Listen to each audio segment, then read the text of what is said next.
Hey everyone, welcome to the first video of USMLEowesome, which is about the Step 1 exam. The intended audience for this video is anybody who has no idea about the Step 1 exam.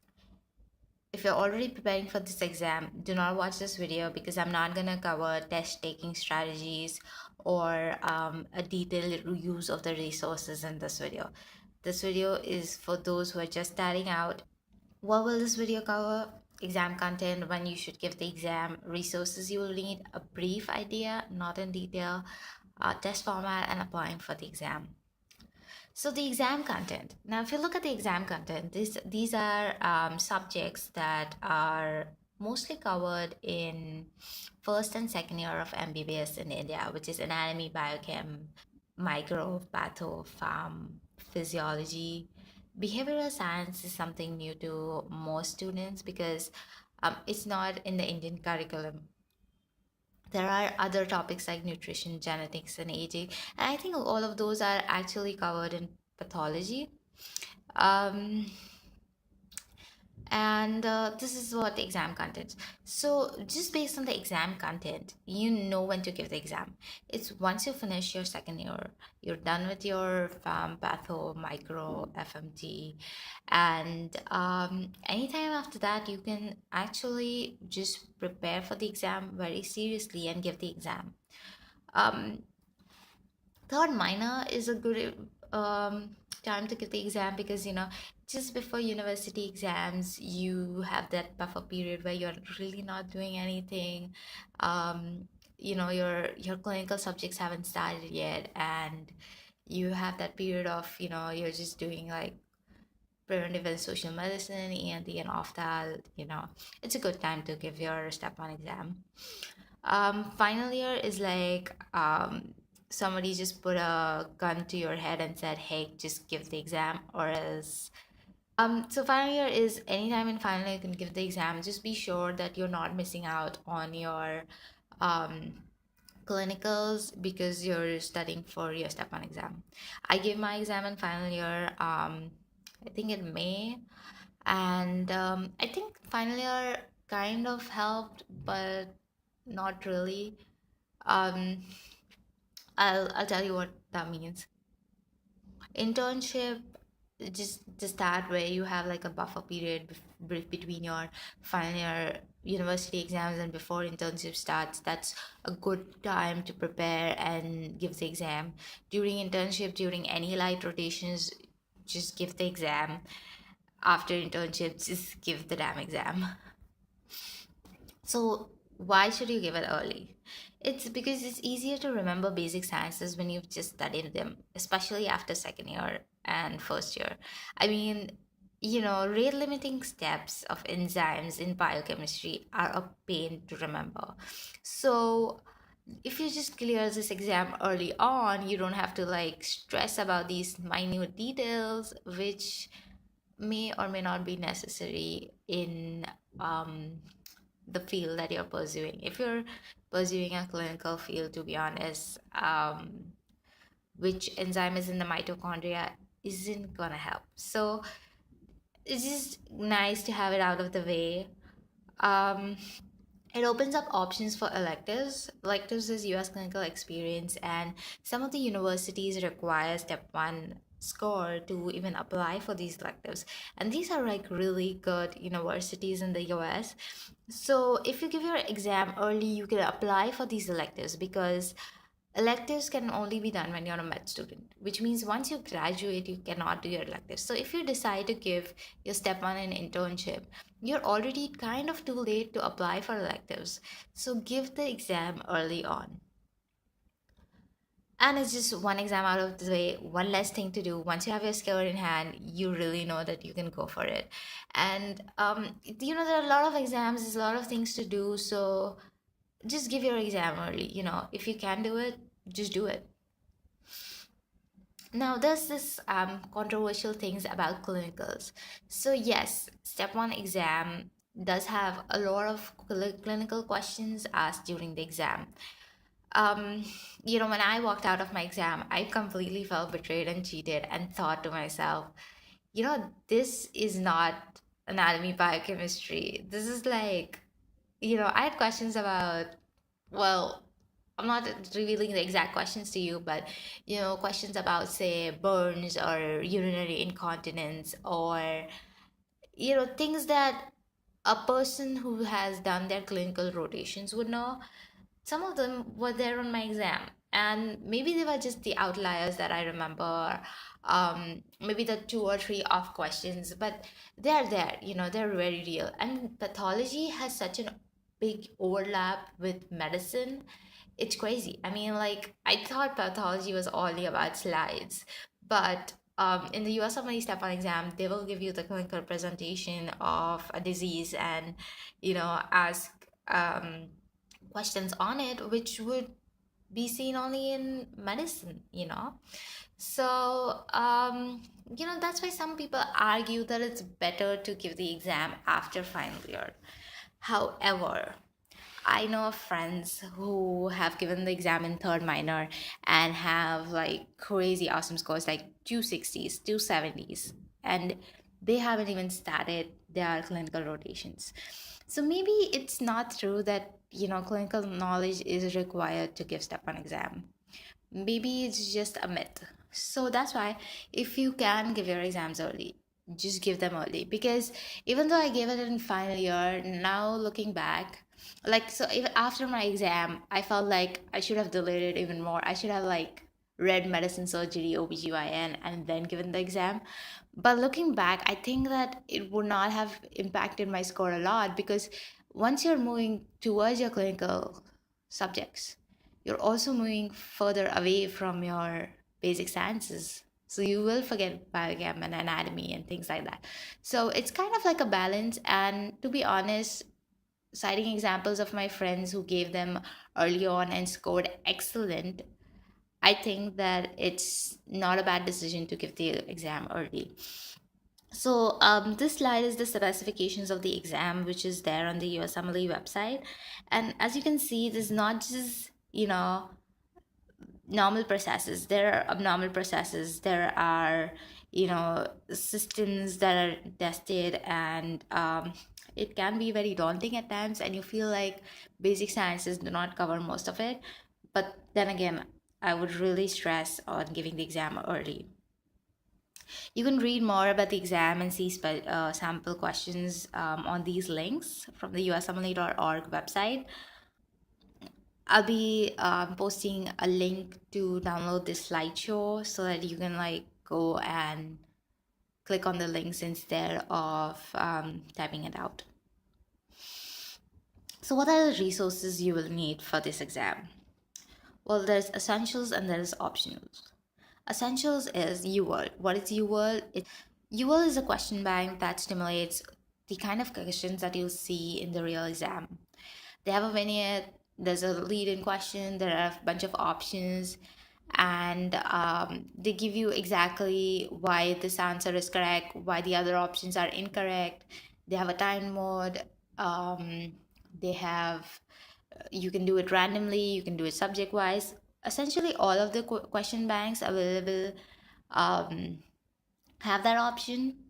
So there's UWorld, there's USMLE RX, there's Kaplan Q banks. There are so many question banks out there. I probably don't even know half of them. Then there's the first year for the USMLE Step 1 book, which is essentially a book that is a summary of all you need to know for the exam. That being said, USMLE's first year for the USMLE is a summary book, and you cannot learn from that book. It's for revision only. If you do not know your concepts, you need to go to a proper textbook and refer to them, and not first aid, because first is going to just give you the core, like, hey, this is the rate limiting enzyme, or this is what you need to know. But you really need to know the concepts, and that you can only get from a textbook. um, and there's NBME and UL assays. um, NBME and UWSA are mock exams. They are designed to stimulate the real exam, but half of the real exam. So the real exam is 8 hours long, but The NBME is just like 4 hours long. And what I would advise you, if you're starting off this prep early, to not solve any NBME questions or you will self-assessment questions. We come across so many forums and WhatsApp study groups, Facebook study groups, and people are constantly posting questions. But it's important to know what the source of the question is. If it is showing you, or if the question is from the National Board of Medical Examinations, which is the NBME, do not solve that question. The reason why is because if you read that question, read the answer from a forum, and you learn that concept outside um, of your normal studying, it creates a bias. Okay, so you already know the answer to a question that you weren't supposed to know. And then when you go and give the NBME exam, you will get that question right, and it will create a false higher score for you, which you do not want. So if you've been solving a lot of NBME questions outside the NBME, like from friends, from discussions, from study groups, you will get a higher score, which is a false high score, and you do not want that. You want your NBMEs and UWorld essays to simulate your exact score. um, and these tests are really accurate if you use them right. um, Unfortunately, there's just like 4 or 5 NBME forms and just 2 UL assessments as far as I know. So these exams are very limited. So if you're early on in your prep and you have no idea what you're doing, do not give this exam and waste it. You have to do a thorough study of all your material. And when you're dead sure that you're going to give the exam, then give a mock test and see where you stand, and then improve on the areas that you are bad at.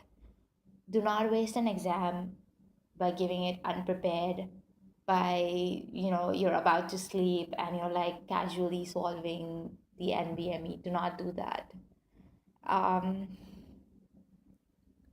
the semi-optional things are other Q banks, and the optionals are Kaplan videos, which are helpful. They just go through everything that you need to know. Pathoma videos are really nice. Golian is a professor and his audio lectures are available, and his book is awesome too. I love Golian. um, Couple in 100 cases, ethics, behavioral sciences. You'll need a lot of resources on behavioral sciences because it's simply not covered in the MBBS syllabus. GIT and Falcon reviews are other videos that you can refer to. So there are two parts about studying for this exam. One is studying as a med student and one is studying with time constraints. Studying as a med student, you can take your own sweet time and give the exam. So when you're studying as a med student, you can go through the Kaplan videos, you can go through the Pathoma videos, you can do the Golian audio. In the meantime, you can do like a lighter question bank like USMLEowesome or Kaplan question bank. And then once you know you're like kind of going to give the exam in the next 6 months to a year, you can start with UWorld and just take your sweet time, prepare very strong, and give the exam. Whereas studying with time constraints is different. If you've just graduated, you need to act fast, you need to give the exam in the next 6 months. You don't have time to watch random videos. So, what I would advise for people who are studying with time constraints is just do UWorld for 3 months. Do your first aid with UWorld. Give an NBME or a UWorld self assessment mock. And if you have a good score in your mock, just give the exam. That's it. The test format is available on the USMLE website. It's 280 multiple choice questions divided into 60 minutes blocks. There is like, I think, a 40 or a 50-minute break time. It's an 8-hour long exam. It's the longest exam that I gave starting out because, all my other exams are like just 3 or 4 hours long. It was an amazing experience to just give this exam. It's like your brain is fried at, when you're like at hitting the 6 hour and the 7 hour mark, and it's so out of your limits. It's so much fun to give this exam. I would really encourage people to stimulate the exam by giving the NBME mocks, which are 4 hour longs at a stretch. So I would give my NBME 4 blocks, 4 hours without taking a break. And then during my real exam, I would take breaks. So that really helps, because when I'm doing a stimulation, I'm stretching myself to not take breaks for 4 hours, and then in the real exam I can take breaks, within 1 hour or 2 hours. The exam is costly. It's $910 for international graduates with an ECFMG fee of $75. And then if you decide to buy UL, it's another cost. I did UL for 3 months. The NVMe assessments are $60 each. I gave two assessments, one month before the exam, and I think the other 1 month kind of before the exam too. You will need at least one NBME to know where you stand. The first aid book will also cost you. You can read more about the cost on the USMLEowesome website. Applying for the exam is a long and tedious process. You need to start applying, I would say 6 months prior. Sometimes what happens is students' forms might get rejected, and that's why people advise you to apply early. At the same time, once your form gets accepted, and you have to take like a 3 month block period in which you have to give the exam. So if you do not give the exam in this 3 month block period, you will have to pay an additional fee to extend the block by another 3 months. So that's 6 months of extension you get with one block. Now, if you fail to give the exam within the 6 months, your exam fee goes to a waste. That means $910 down the drain. So, um, early on, my seniors would advise me that once you're like kind of sure you want to give the exam, just take a block or reserve it. And then, if you're not going to give it in the first month of your 3 month block, you might just end up giving it on the third month of your 3 month block. But unfortunately, that might not hold true for everybody. So, a safer bet would be to take your block after you've given the NBME exam. Once you have your NBME score in hand, you'll know exactly how many months you'll need to give the exam, and you can apply for the exam right away.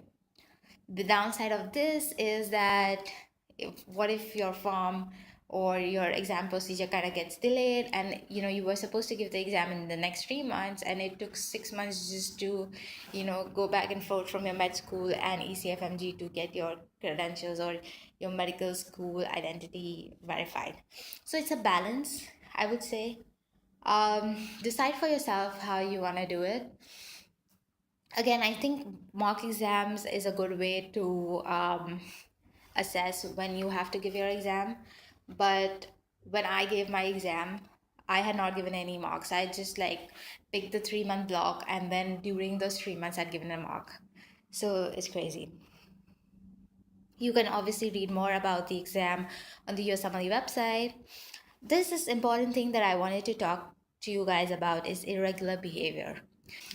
You have to go to this link and read what is irregular behavior according to the USMLE. When you come out of your exam, you cannot give content of the exam to other students through social media, through Facebook, through WhatsApp, personally. Similarly, you cannot ask for questions or what came in the exam, like what kind of questions did you see in the exam from a recent test taker.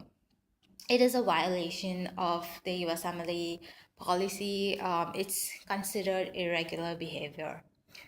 And I really wanted to talk to you about this because one of my friends got a notification from the USMLE for having irregular behavior because she requested some of the questions on a Facebook forum, and using her original profile, she kind of put her email, and then they found out that the email contained exam content, and they were flagged and they were not allowed to give the USMLE exam. So I want you guys to be aware of this and not do stupid things online. All right? So again, keep asking questions. Maybe the next video I create will be more about studying for step 1 in very detail, with the nitty of how to solve the questions and which resources to use, etc. I hope this video was helpful, and stay awesome.